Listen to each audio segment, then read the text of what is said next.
ঘন উজলা।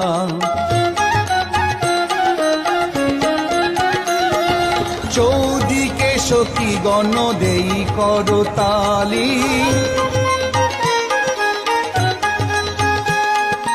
আরতি করত হে ললিতা পেয়ারি।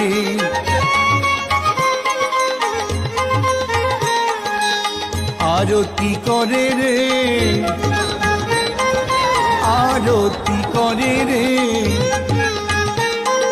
সখীগণ সবে মিলে আরতি করে রে। নব নব ব্রজবধূ মঙ্গল গাই, প্রিয় নর্ম সখীগণ চামর ঢুলাই।